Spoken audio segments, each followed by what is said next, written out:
नमस्कार. मी ॲडव्होकेट प्रशांत निंबाळकर.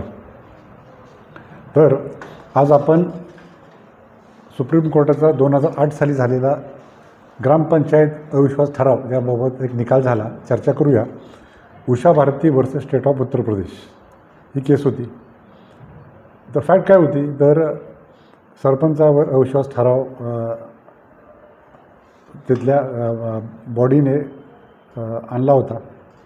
तर बेसिकली ह्या ठरावाच्या वेळी नोटीस दिली गेली. मतदान प्रक्रिया व नोटीस बाबत वाद निर्माण झाला आणि सरपंचांनी दावा केला की ही प्रक्रिया बेकायदेशीर आहे.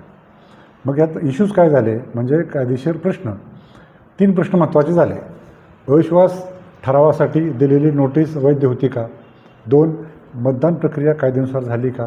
3 नॅचरल जस्टिसचे तत्त्व पाळले गेले का? मग ह्यामध्ये रिलेव्हंट लॉज कोणते कोणते होते, म्हणजे कोणते कायदे लागू झाले? तर सर्वात महत्त्वाचा म्हणजे संबंधित ग्रामपंचायत कायदा हा तिथे लागू झाला. 2 भारतीय राज्यघटना आर्टिकल 243 म्हणजे स्थानिक स्वराज्य संस्थांना लागू होतो. आणि 3 नॅचरल जस्टिस प्रिन्सिपल.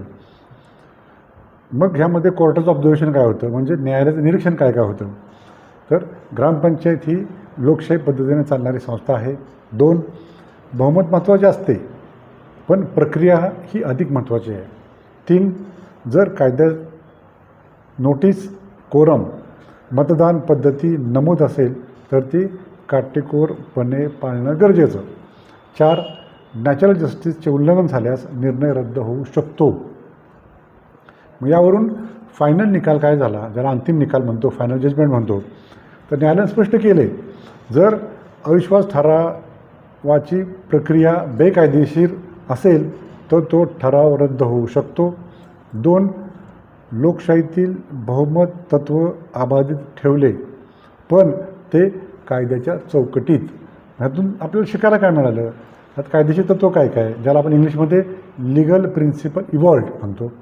तर democracy works through majority, but majority must follow law.